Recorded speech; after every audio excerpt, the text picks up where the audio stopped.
What's going on, guys? It's Jimmy here. Some major stuff going to happen today, and it's going to get really serious here. Take a look. President Biden and Speaker Kevin McCarthy worked to shore up support for the debt ceiling bill ahead of the House vote here tonight, and then go to the Senate vote. It might not pass, as we're seeing multiple people from both sides of the aisle now say they're not going to vote for it on principle from both sides. From both sides.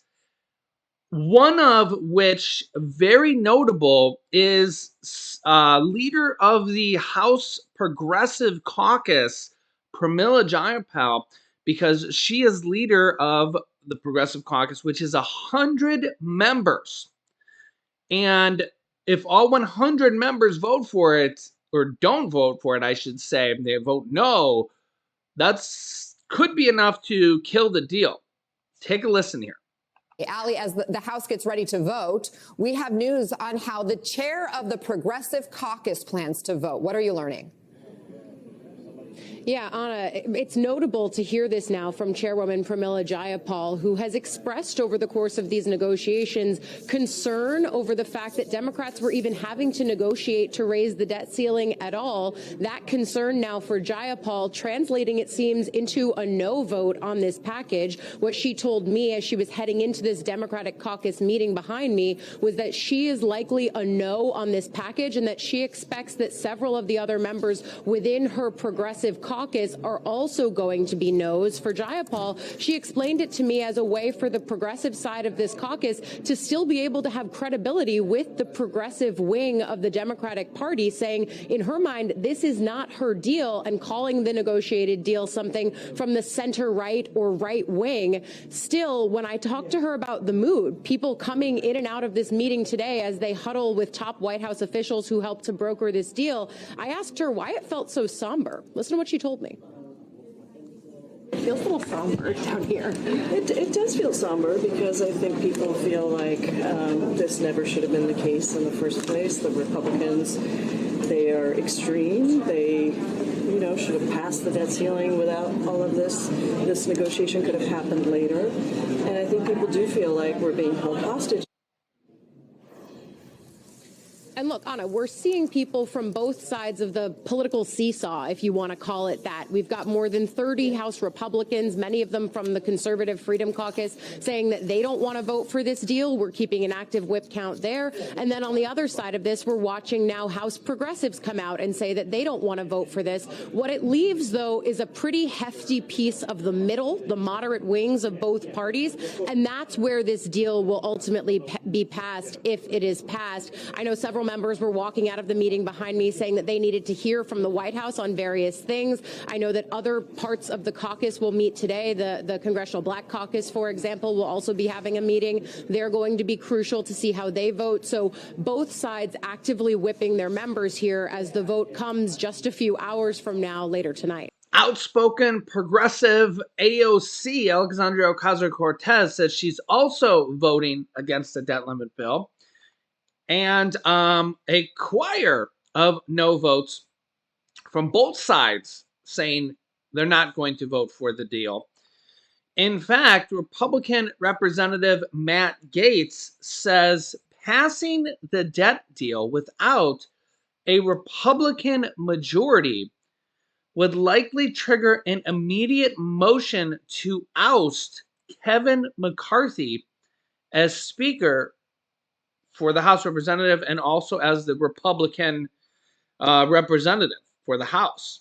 Yeah, Matt Gaetz, a Republican from Florida, said that passing a debt deal without a Republican majority in the House would trigger an, quote, immediate motion to oust Speaker Kevin McCarthy, saying, quote, if a majority of Republicans are against a piece of legislation and you use Democrats to pass it, that would immediately be a black letter violation of the deal we had with McCarthy to allow his ascent to speakership, and it would likely trigger an immediate motion to vacate.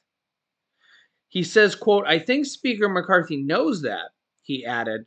"That's why he's working hard to make sure that he gets, 120, 150, 160 votes. And that's why those of us who are not supportive of the bill are trying to point out that many of the changes are cosmetic in nature." Gaetz is one of the at least 25 House Republicans out of 222 members of the Republican conference who have said they will not vote for the deal struck by McCarthy and President Biden to raise the debt ceiling. Representative Dan Bishop, a Republican from North Carolina, became the first Republican to publicly support ousting Kevin McCarthy, the Speaker, over the debt ceiling deal Tuesday, but he did not commit to filing a motion to vacate, saying he would let others decide that in conjunction with others. So a lot here on the line for Kevin McCarthy. Really a lot here on the line for President Biden here as well. Because, take a look here, Marjorie Taylor Greene leaning towards a yes on a shit sandwich debt deal, but she also wants impeachment. Representative Marjorie Taylor Greene said Tuesday that she's inclined to support the bipartisan debt ceiling proposal set to hit the House floor Wednesday, but she wants to secure a commitment from Republican leaders to move several other proposals in the future, including the impeachment of President Biden or a top cabinet official. She said, quote, "If you have to eat a shit sandwich, I don't think you would want to have to do that at all. Doesn't sound like a fun deal." She says, "You want to have sides, okay? It makes it much better," she told reporters just outside of the Capitol office. So what I'm looking for is some sides and some dessert. Greene named two sides in particular: a vote on a balanced budget amendment and another on a legislation to prevent the hiring of new IRS agents, not only in 2024, as a bipartisan debt limit bill would do, but also in the years to follow. Also note, we haven't had a balanced budget in many, many, many, many, many years. Keep that in mind.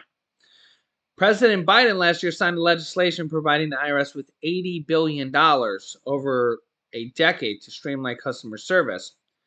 And Republicans have attacked that. And this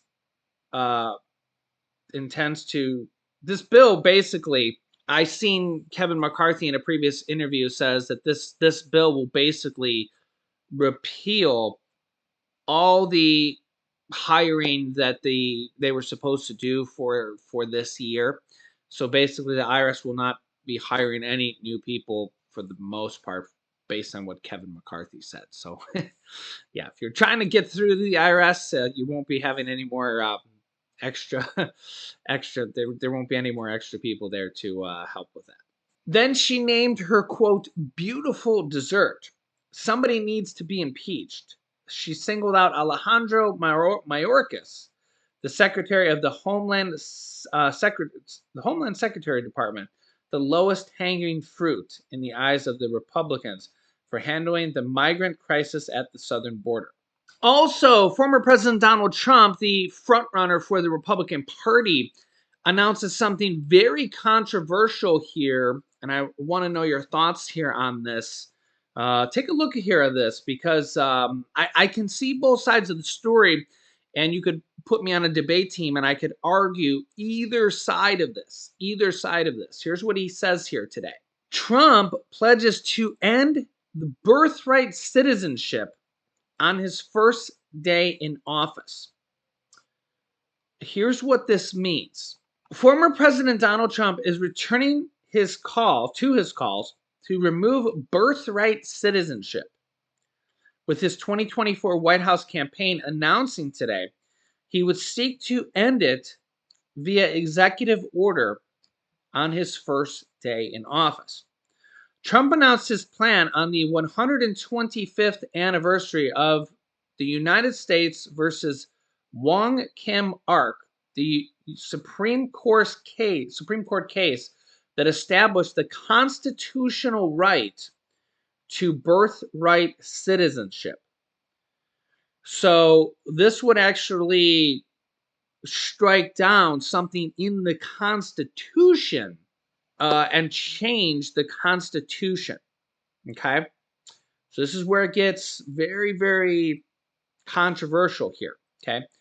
The proposal echoes a longtime demand of immigration restrictionists and a measure Trump toyed with while in office previously, attracting criticism from both immigration advocates and legal experts.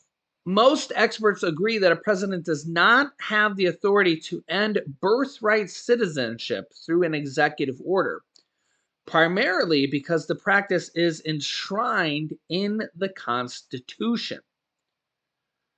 The 14th Amendment grants citizenship to those born or naturalized in the United States and subject to the jurisdiction thereof. Trump seeks to end this with an executive order on his first day. This is what he's saying now. The widely accepted interpretation of that amendment that it applies to children born in the United States, regardless of parents' immigration status, has held since the 1898 Supreme Court case involving a U.S. citizen with Chinese parents. The 14th Amendment was adopted after the Civil War to guarantee equal rights for former slaves. Immigration restrictionists argue that excludes the children of other groups like undocumented immigrants from its benefits. So those are people that just are arguing that. But the Constitution guarantees this, and Trump would thereby be going against the Constitution with an executive order, what he's saying he would do on the first day. And legal analysts are saying that he can't do this. This doesn't mean that he couldn't do this and then it could be held up in the courts. Almost kind of similar like how Biden did the student loan forgiveness and now it's held up in the courts right now and will be decided by the Supreme Court. But what are your thoughts here? Because I can, again, you could put me on a debate team and I could argue either side of this here. You could say, well, the Constitution guarantees that if you're born in the United States, no matter what, you're a U.S. citizen, and that's what the Constitution says. However, there are amendments to the Constitution, and I don't want to say all the time, but they can be made at any given time. But those would have to be made through Congress, an amendment, and not necessarily a presidential executive order. Now, President Trump thinks he can do this. That's a slightly different issue. But you could put me on a debate team, and I could also say, well, they're not a U.S. citizen, if you want me to argue the other point. They're not here legally. They're not here legally. And if they're not here legally, the question is asked, how could they be a legal citizen even though they were born here? If you put the Constitution aside, if we're just trying to argue the point, they weren't here legally to begin with. And then that kind of makes you ask the question, if someone was here on vacation and they had a baby, are they a legal citizen of the United States? And this is where you could kind of go down the rabbit hole of all these things. Well, especially if they're an illegal citizen, an undocumented citizen who crossed the border illegally and was breaking the law to come here, should they be a U.S. citizen? You can let me know your thoughts here in the comments. Right now, the Constitution says yes, they should. Should that be changed? See, this is where a lot of people kind of get things, and I'm not picking one way or another, but this is where a lot of people say, well, the Constitution says this, and first of all, remember that the Constitution was wrote, hundreds of years ago. What people forget is that there are amendments to the Constitution, which means the Constitution can be changed. Can be changed. So a lot of people forget this when it comes to things like abortion, gun rights, this, that, and the other thing. You remember, like, particularly with gun rights, they were talking about muskets back then. It's a very different world today, and amendments happen for reasons like that, because when they wrote the Constitution back then, it was a very different world, and they write amendments to update the Constitution. That's why we have amendments. So the question is, should something be changed? You can let me know your thoughts here in the comments. But former President Donald Trump says that he will write an executive order on day one to change this and just literally overwrite the Constitution. So let me know your thoughts here in the comments. I'll keep you up to date here with everything going on here in our country on a daily basis. Very big news here. Yeah, so if you haven't yet, make sure to subscribe down below. Click the bell icon so you don't miss out on very big news going on here. I will keep you up to date here. It's completely free to subscribe. New videos come out here every day at 10 a.m., 3 p.m., and 8 p.m. Eastern Standard Time. Should a president be able to overwrite the Constitution on their own? That I don't know about. Yeah, we will see here. Here's some videos you should watch next. Click here to see some major threats to the U.S. happening right now. And you might be eating banned foods that you don't even know about. So click on one of those videos next. Thanks for watching, guys, and I'll see you in the next video.